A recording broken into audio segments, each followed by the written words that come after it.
Hello. Welcome to the Thoughtful Edge podcast. And today I have a very interesting guest whose name is Christian Heidemeyer. And he's a psychologist and the founder of the company, developing a product focusing on improving agile teams, their collaboration, and retrospectives as well. And today we're going to have the discussion related to that, which we titled Sailing the Flow and Navigating Team Dynamics. So, before we start, Christian, could you please introduce yourself and tell something about your background and the Sure. work you Yes. Hi everyone. Yeah, I'm Christian and actually one of three co-founders of Echometer. And as you already mentioned, I'm a psychologist, and that's basically the perspective that we are trying to look at agile team development. I think one of those buzzwords out there is mindset, agile mindset. We might talk about this later. And so I guess it's pretty obvious that success of agile teams or teams in general is highly connected with psychology. And that's what we are trying to focus with our company. um, yeah, that was a quick version, and now you might ask whatever you like. Yeah, how did you decide to start in this field? First of all, like psychology, it's the topic that's not that many people are interested in these days. Yeah, that's a good point. I guess it's the obvious answer, so it's just one of those fields that's really interesting. I always knew that I want to do some work in some economical in industrial areas, and I knew that I could go the business route, but probably most people go this route. So I thought, do what you really like, and then combine it with business. And so I chose to go with psychology. Hmm. It's very interesting perspective because I also like psychology, even though like I've spent the majority of my career in tech, working in the software development, but I was also always interested in what is more than just a career. What's Hmm. else on the people mind? Why the people behave this certain way, and how we can deal with that better or maybe more efficiently.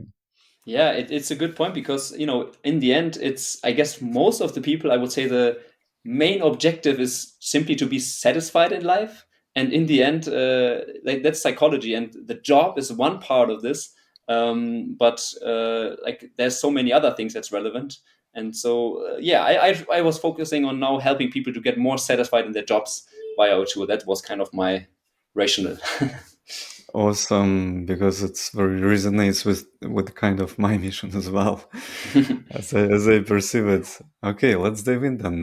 Could you please tell us about the research on employee engagement that you were doing and how you bring those research outcomes into the practice? And maybe you can tell us about the team flow concept as well. Yes, good point. So yeah, you're referring to this ebook that I wrote.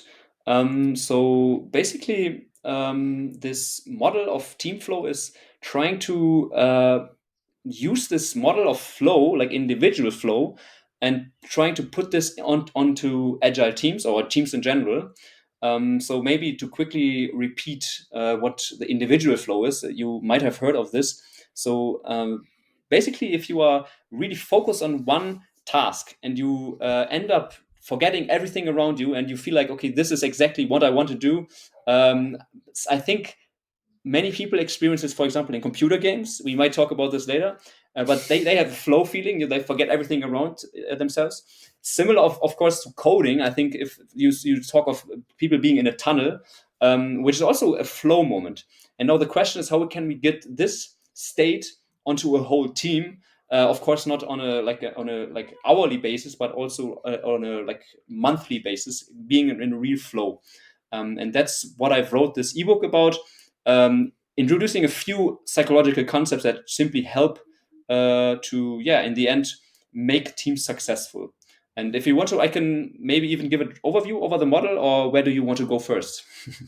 Yeah, absolutely. I would be very interested in hearing more about that flow. Just wanted to add as well, like you mentioned that software developers very often get to that flow, and they can reassure you that I was in this state for multiple times, because as software developers, sometimes I would found myself like starting the day in front of the computer, and then boom, like there is dinner already, so I need to wrap up. But I didn't even finish what I wanted, and I want to continue. I want more of that.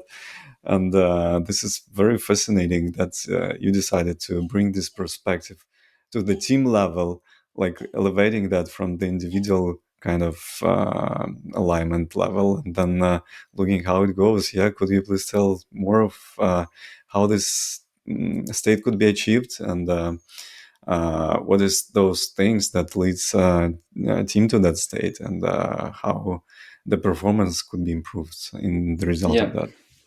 Sure. So maybe firstly to just underline that this is not the model that I kind of like developed, but it is a model of a Dutch scientist actually, of Dr. Jeff van den Hout, and he developed this. And I simply thought, okay, this is actually exactly kind of what I'm kind of experiencing in, for example, our customers from our software tool, that this might help. And on the other hand, it also just really resonated to me because it is connected to actually what I wrote my master thesis about as a psychologist. So that's why I thought, okay, I should promote this model. Um, okay, so what it is about, basically, maybe to first start, I like defining what is team flow on a what is flow on a team level. And like this researcher gives four basically indicators for flow, and the first one is simply focus, which is maybe the most obvious one. And actually, if we think about this, focus is something that many teams don't have. So that's, if you have focus, then you already have one part of the flow, and it's something that you could probably let many teams could start with. Then the next one is trust, is also an indication of that you have this flow. The third one is sense of joint progress. It's also pretty interesting, so that you regularly as a team have the feeling of being successful, or at least being like making progress. Also something that is obvious, but many teams don't do this explicitly. And the last one is sense of unity. And again, I think, like, that's what flow, that's how the flow would show. And once again, like, our software tool is focusing on retrospectives because we believe that the ceremony of a retrospective is simply the best event to promote many of these things. A simple thing, I know of teams that don't like to ask the question what went well in the last weeks, but actually it's a simple question, a simple mechanism to underline and to have this sense of progress. So that's a simple example of how retrospectives fill into this model. Okay, so that's now like the intro to what flow is, and now the question is, what's the prerequisite? What can we work on to reach Right. this? And here we have seven different things. Maybe I can just give give a quick overview. So first one is the ambition, collective ambition as a team. So they are all like committed to on this project. Second one is having this common goal. Pretty simple thing, like everyone knows what the actual goal is. And the next one is connected, aligned personal goals. So the personal goals of everyone, they are also aligned with each other, but also with this common goal. Once again, relatively obvious thing, but many many teams struggle with these things. Fourth thing is high skill integration. So again, basically zooming on the individual in the team.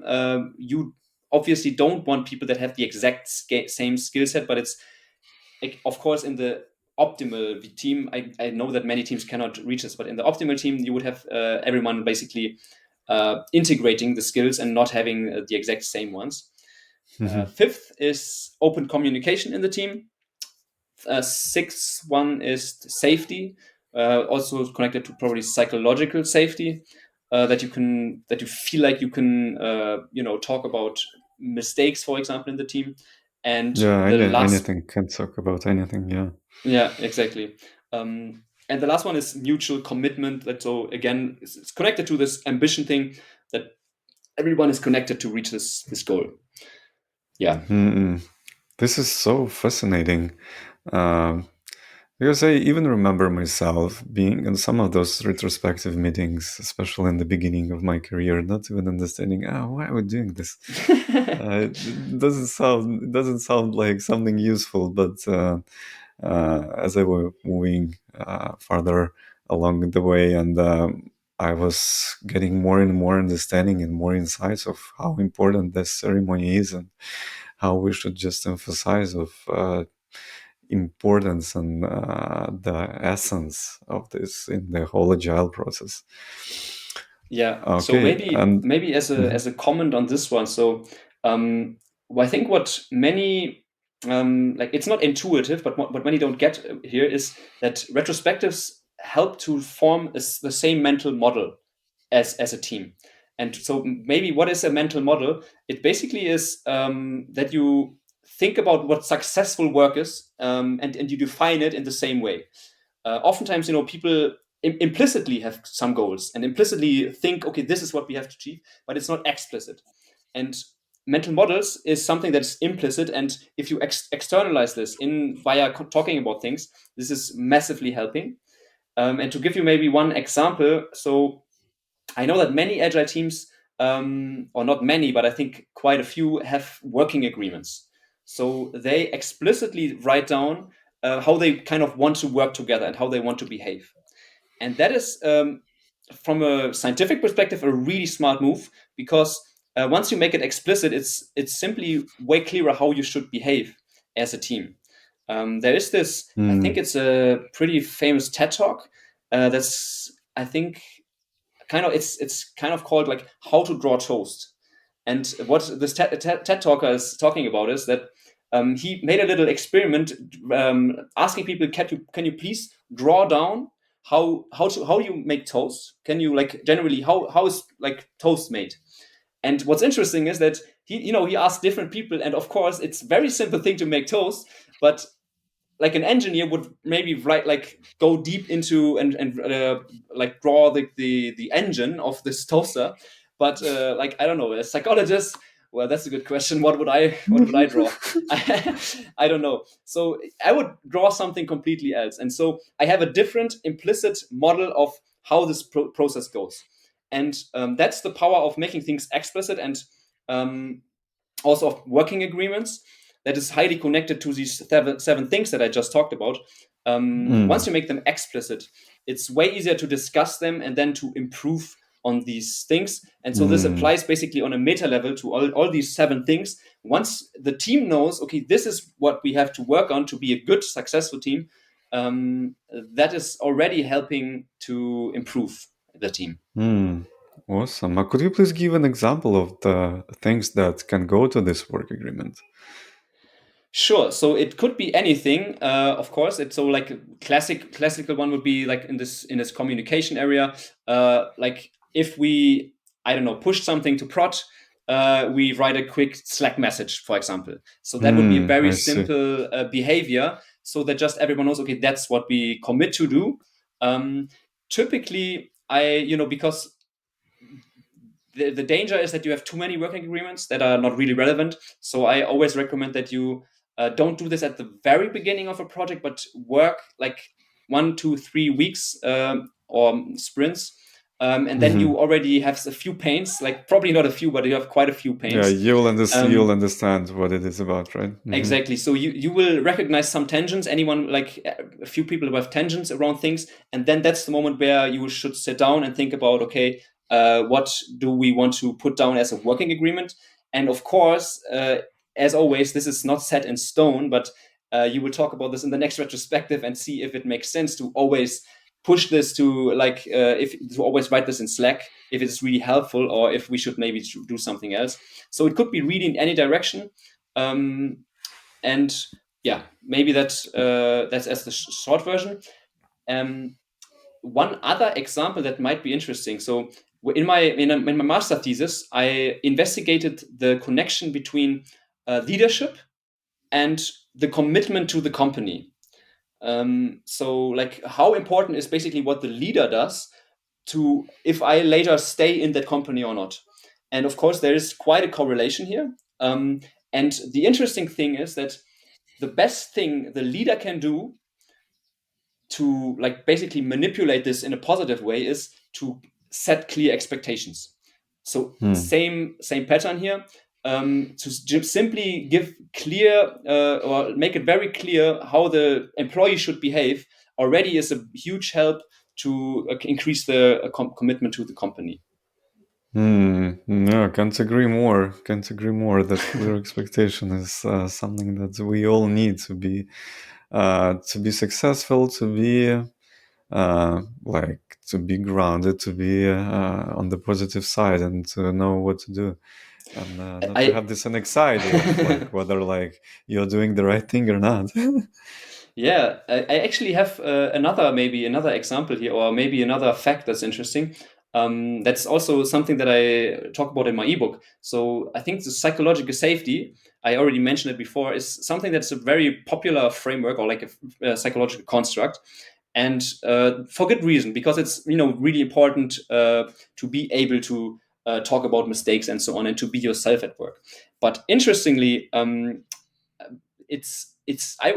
saying in the ebook it's overrated because it's very popular because of the study from Google in the end, and that's Hmm. kind of the danger of science that that's like, or not science but of studies that have a sampling bias, because the study from Google is only done with Google employees.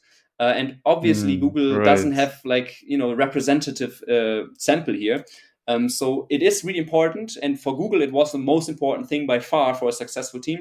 But I know another story that, sorry, I know another company that, um, no, I wanted to say I know another study that did a research with three companies, and I Hmm. like also investigating this question of psychological safety. And that study came to the conclusion that, interestingly, not psychological safety was the most important thing. It was important, but the most important thing was team norms. Team norms actually is basically the same as kind of having working agreements again. So we are having the same thing here, but I just Mm. wanted to give this as another example, um, for like, yeah, for good science and not good science. Yeah, and then now like it's even like obvious that those two concepts are very tied, very closely tied to each other, like True. psychological safely and the working agreement, like this, like the both sides of the same thing. I would say, if you know what you expected to do, if you know what your work is, and if you know how you need to behave to make everyone around you happy, including your boss, including your manager, that's already like a huge part of your work, a huge part of that input to your psychological safety, reducing your anxiety, and inducing your self-esteem and self-awareness. Yes, this is very huge. And coming back to the this working agreement, what is the recommended size of that? How many like points we should usually have there, like from to? Yeah. So, I mean, the from a memory perspective, the magic number is seven, though that's what you can keep in your like working memory, kind of. So that could be one indication, but yeah, that's just one number. So I would say depends on what's like relevant, and I would always again focus on the things that are the pain point in the current sprint. Kind of, I would always think in short term. What do we currently want to improve? And sometimes it will be okay, our communication processes are really bad. So let's write down three things how we want to better communicate. And then that's the main part of your working agreements. But then this might change again in 6 months when we already like a team that knows each other. It might be completely different things. For example, uh, it might be the psychological safety thing that you focus on this and actively talk about failures. Hmm. Yeah. So Right. uh, it, Right. it should it should develop this working agreement thing. I see. Yeah, makes a lot of sense.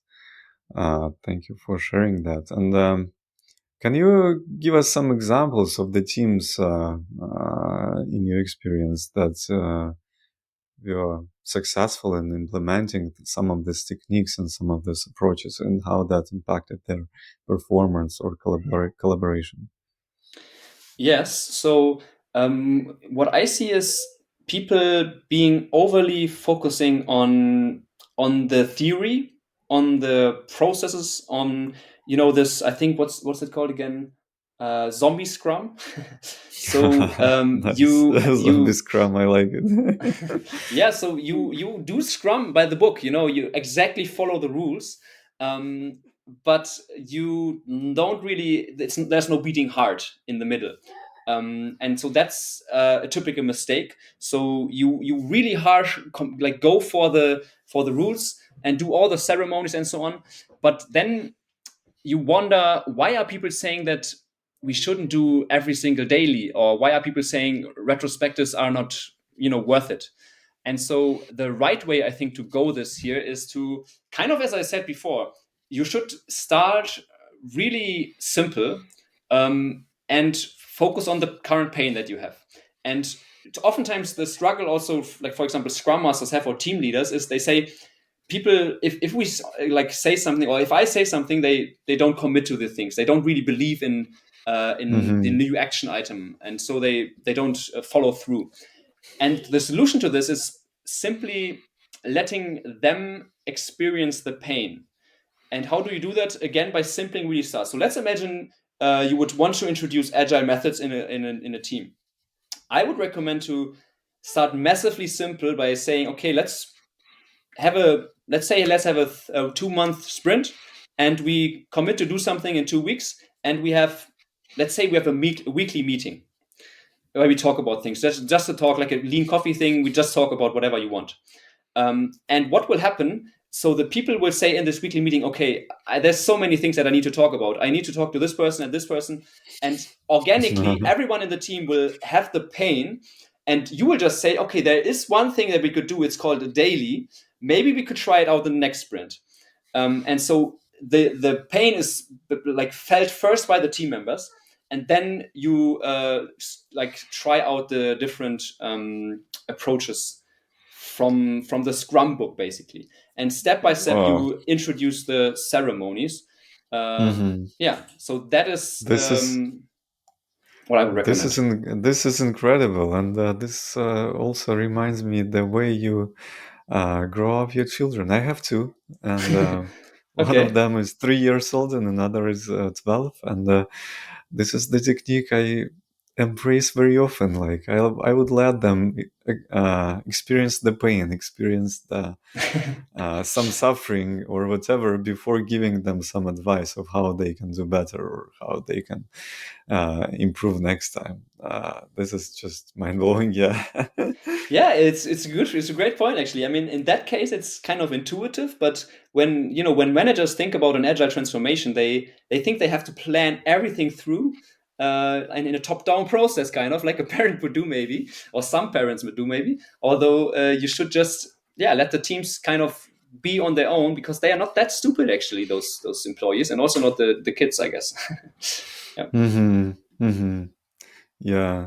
So and this is probably the main challenge, right? To let the team experience some of those uncomfortable moments, suffer a bit, and what are the other challenges would you envision in the way of implementing some of those things? Well, something that I hear often is that the management level is kind of interrupting this process, so that you are a single team leader and you are motivated to change something, but your manager, your boss, whatever, is not really convinced of it. And of course, as a person that best case wants to impress their own manager or boss, you want to kind of not do uh, what they what they don't want you to do. Hmm. And so in those cases, I always I recommend to basically also use agile principles by saying, by not saying, okay, by talking to the boss and say, hey, let's say I want to introduce Scrum to my team. I would say, I want to do an experiment, and it just takes 1 month, and we change a few things in the team. Is that okay for you? And he would say, yeah, sure. Like, why not? Try it out. We just have a few different meetings. Okay, that's fine. Why not? And so it's a very different commitment also for the manager, to whom you of course openly communicate, if you just say we are doing something for a little time. And then hopefully you also can have some successes after this first period of time. Mm-hmm. Mm-hmm. um, and Yeah. if you have them, then you can say, hey, okay, we also want to do this changes and this that changes. And in best case, after 3 months, there will be other teams that I say, hey, we want this thing that they are doing. Right, right. And if your team is successful, then you are successful as well, and your manager is successful too. Everyone is Amen. happy then. Yes. Can you please tell us about the Echometer, the product that we mentioned before, and how the idea came to you and your co-founders, and how the teams are using that to improve their performance and processes?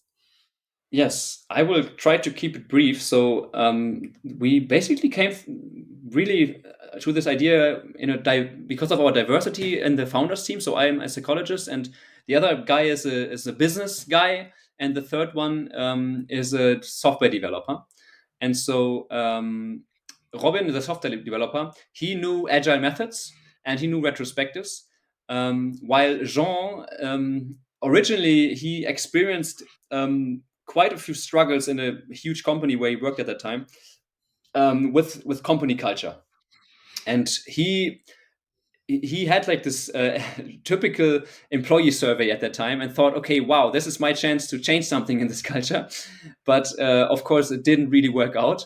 And so that's kind of the basic combination that we had. So employee survey and agile retrospective.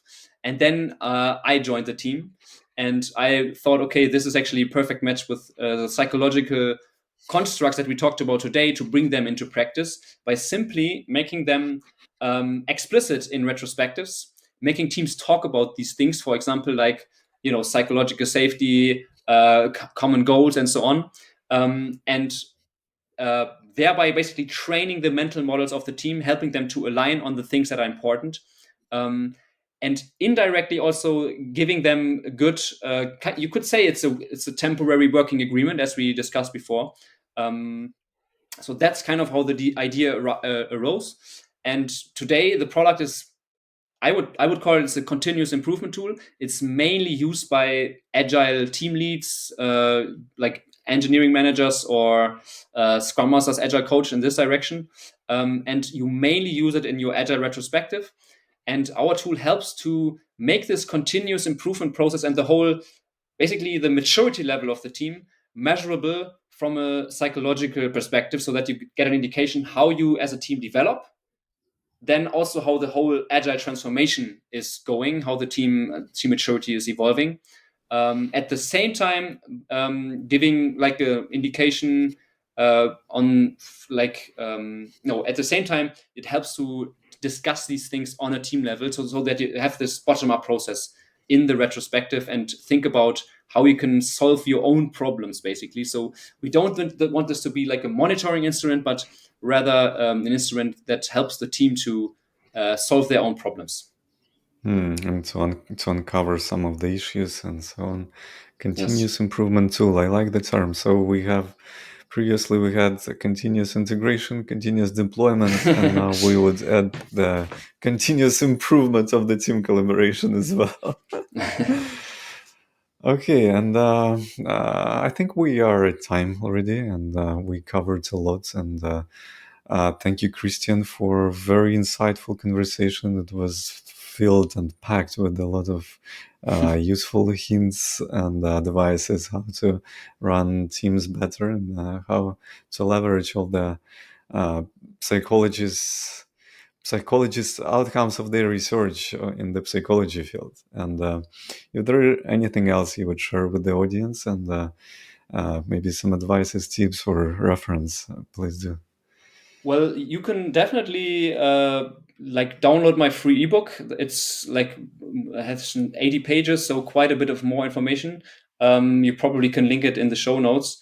And other than that, I guess if you read the ebook, then you know more than most people. So that should be enough for now. Awesome. Thank you so much, Christian. Yes, please find the link to the ebook in the description section of this video. And thank you so much, and see you next time. Bye bye.